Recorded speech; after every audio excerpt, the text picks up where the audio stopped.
Olá, meu nome é Cleilton Amaral, professor de Geografia, e o nosso estudo de hoje é voltado para os alunos da segunda série do ensino médio. E o nosso assunto de hoje é a educação como forma de diminuir as desigualdades sociais. Lembrando que em aula anterior nós vimos sobre outras características que causam desigualdade social no mundo. Então hoje vamos fazer um aprofundamento sobre a questão da educação em relação às desigualdades sociais. Vamos para a primeira figura. Nós temos aí uma sala de aula que você faz parte dela e talvez, muitas vezes você já se perguntou: o que é que eu estou fazendo aqui mesmo? Bem que eu poderia estar brincando de jogos eletrônicos, ou numa quadra de futebol, ou fazendo qualquer outra coisa muito mais interessante do que isso, não é verdade? O fato é que muitas das vezes nós, como alunos, quando estamos na cadeira, na sala de aula, não entendemos a importância que é a educação para o seu futuro e para o futuro da nação. E isso vai refletir, inclusive, nas condições, na qualidade de vida das pessoas e até as relações interpessoais que acontecem na cidade, no seu bairro, na família e todos os outros demais segmentos que você está envolvido nele. Então vamos ver aqui um pouco comigo o que temos a respeito desse assunto. A educação deve ser entendida como solução ou, pelo menos, como atenuante para as desigualdades sociais. Ela promove desenvolvimento e, mais à frente, possibilita que as pessoas possam usufruir desse desenvolvimento, diminuindo as desigualdades sociais e aumentando a oportunidade das pessoas. Olha só esse quadro que temos aí.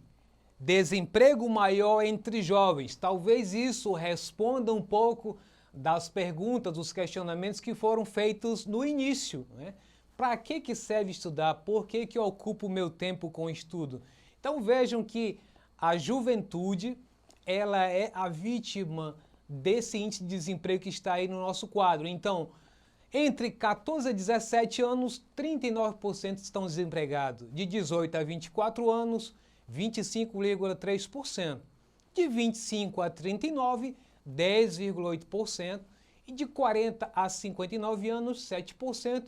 E de 60 anos ou mais, 4,2%.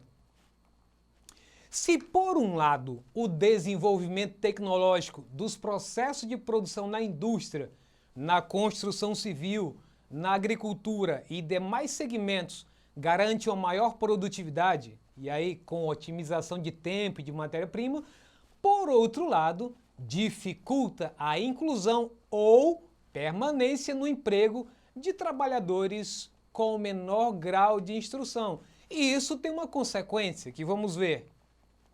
A ocupação dos cargos nos mais diferentes setores da economia depende da criação de condições para uma formação profissional de qualidade para um maior número de indivíduos.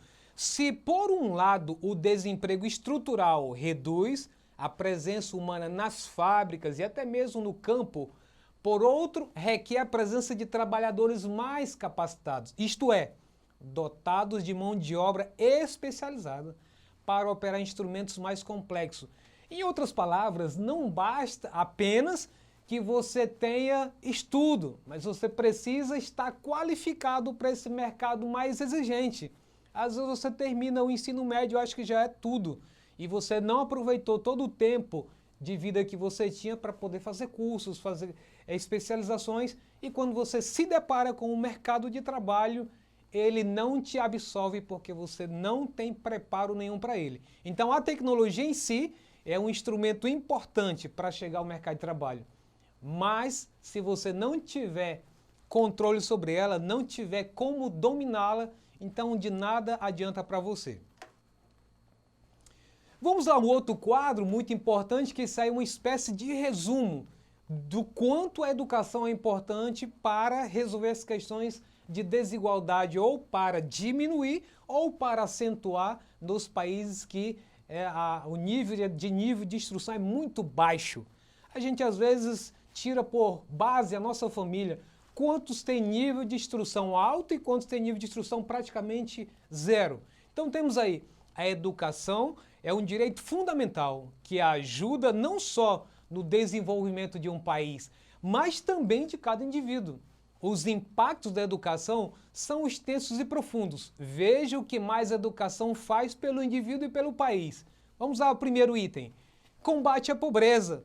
Se você tem nível de instrução adequado e você consegue estar competindo no mercado de trabalho, então isso é um agente que colabore muito para reduzir a pobreza, porque aqueles que não têm isso estão sempre nos bolsões da pobreza, porque não conseguem ter acesso ao mercado.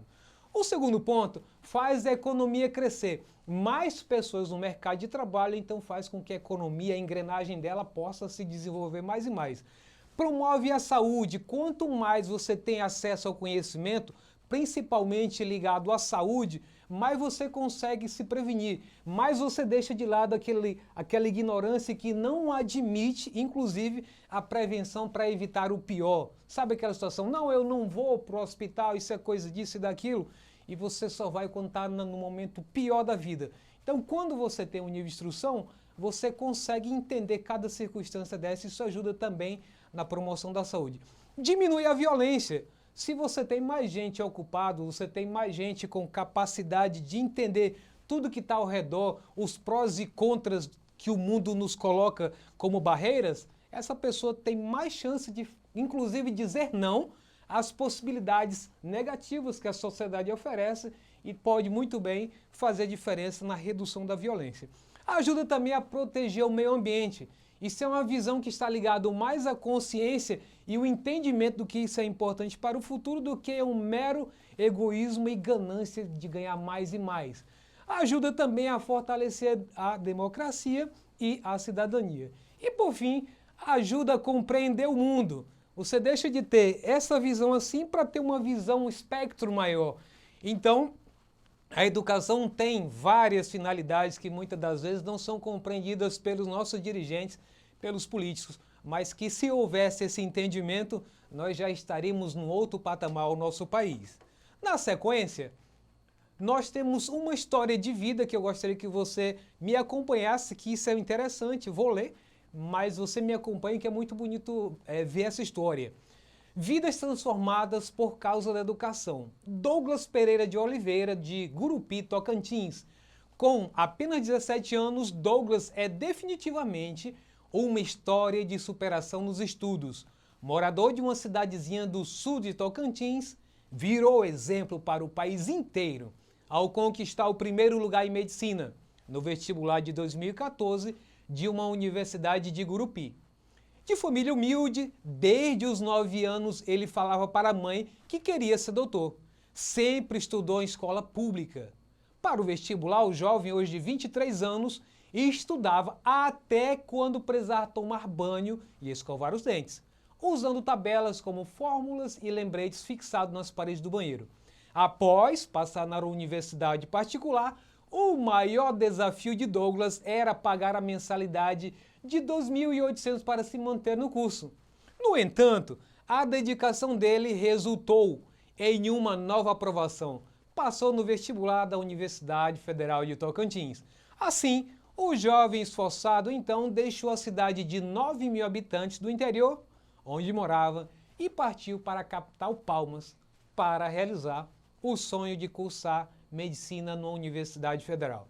Esse é um caso dentre tantos outros que é bonito de se ver. Com certeza você talvez seja filho de alguém que está aí na sua casa, que passou por isso também, e é um orgulho para a família. Então, investir na educação é um processo que nos ajuda a estar pelo menos sempre apostando no futuro, de um dia você melhorar de vida. Então, acerca desse assunto, eu fecho com essa imagem que diz tudo. A educação faz o ser humano e o ser humano faz a nação. Com isso, a gente encerra a nossa parte teórica e vamos entrar no exercitando para ver até que ponto a gente aproveitou um pouco daquilo que vimos, discutimos até então.